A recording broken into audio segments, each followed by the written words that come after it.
Sitcha, and I'm back again with another video for you all. And today I'll be talking about the classics that I have read recently. So a couple of months back, what I did was I started a book club with my fellow bookstagrammer Deepak in the House of Literature, and so we just started with this book club and it's been going really well. In that we've been able to read 2 books. I also joined a book club, Toni Morrison. So I really wanted to read a book by her, but I never really got a chance. So I saw Ayush to start with this book club and I was like, yay, this is the time. So yeah, these are the couple of books that I read during these couple of months and I really wanted to talk to you all about it. So let's see, without much further ado, let's get on with these books. So the first book that I read was A Room of One's Own by Virginia Woolf. So once I started reading it, I just scrolled through and I'm like, there's something wrong. It's not a fiction-y book. I found out that it's a non-fiction. So when I started reading this, I knew when I start reading a book, I have to finish it. I fell in love with her writing. Although it's non-fiction, but I didn't really, it just gives you so much to think about. It talks about feminism, it talks about the women, it talks about what all happens to them, what all could have happened, where they lack, the pros and cons of being a woman in a society where they were like looked down upon. Even now, it's just such a contemporary book. It might be a book written around that time, but it just gives you a glimpse of what all has been happening over the years and even now. So it's been a marvelous experience for me to read this book. I was literally sitting and I just started thinking like, okay, you know what? This actually happens. I mean, like, there's so many instances even now when you know that what you can do, what are your capabilities, but things might not turn out around that, or like maybe even at workplaces still now things like such happen. And I was like amazed by the way she has written, how openly it was and how beautifully it has been jotted down into such a tiny, literally such a tiny book. I'm like, literally, what is just 100 or like, it's 97 pages. Everything has been accumulated in just 97 pages. It's just a gorgeously written book. So this is something that I would really encourage you all to read, especially if you like classics or like if you haven't read any of Virginia Woolf's books. And if you already have read classics, so you'll know what I'm talking about. Then the second book that I read was also the first book of our book club, was The Picture of Dorian Gray by Oscar Wilde. Now this was the first book ever that I read of him. Obviously, I think at the end every single book that I'm reading was going to be the first one that I've ever read of the author. Again, we picked it up because it's small. And I've literally done so many post-its and like I have so many points noted down in here. It's a little difficult to tell you about the character of Dorian. You might end up liking him, but by the time you reach towards the end, you'll be like, what exactly is his problem with life?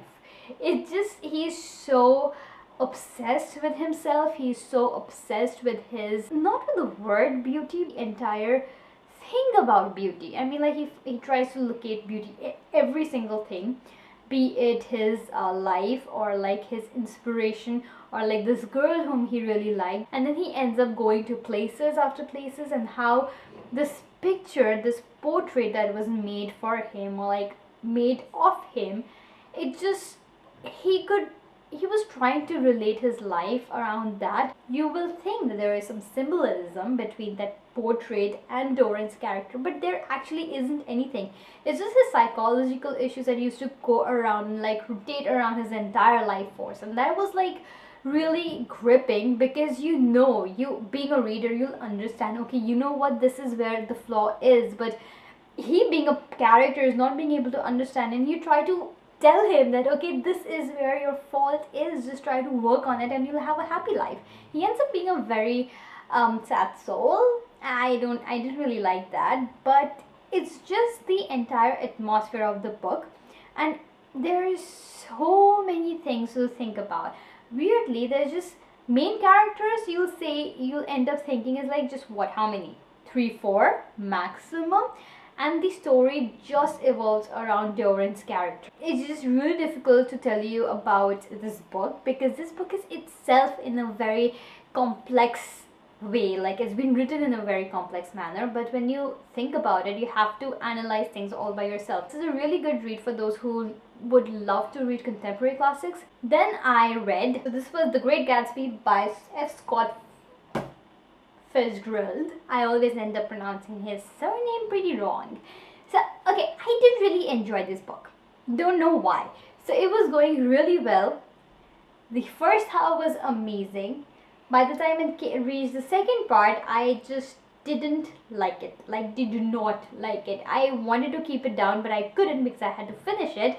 I just thought that there was something really creepy about Gatsby's character, and I don't even know how at the end he ends up dying. Like, why would he do that? Like, you think that he's a very mysterious character and like there's something going on, or like there's a back hidden story, and then you end up knowing, oh, he just died. Like, what? Why would you do that? So I was really surprised. I didn't like it. I'm sorry. I wanted to, but Then I read The Bell Jar by Sylvia Plath. This is again my first book by her. I liked it so much. So the best part was Esther's character. Being a protagonist, she literally holds the entire book all together. You start with her, the first few chapters, you understand her idea, you understand what she wants to do in life, and then how things just go haywire, and like what all can be done, how things go crazy. You don't even understand like the change of character and how it just affects you so much, because you ended up liking Esther's character. She's any other common girl who wants to do something big, and like you just don't know what just exactly happened, and that kind of brings the curiosity a lot. It kind of makes you think, okay, this is something that could have happened to me as well, or like something that can happen to any other individual. Another thing, this book is partially based on Sylvia Plath's character, on her life. So this is another thing that what I really like is that when an author ends up getting an adaptation, or like turning their life into an adaptation, or like getting inspiration from their life story and turning it into a book to read. Firstly, when you start reading it, there's so many points that comes in, and you end up going back into your own life and you start thinking about them, and you kind of create those notes, and then you go back and read this book and you end up relating them. So it's like journaling in a different manner. Although I'm not really into poetry at all, but I think I'm gonna give it a try.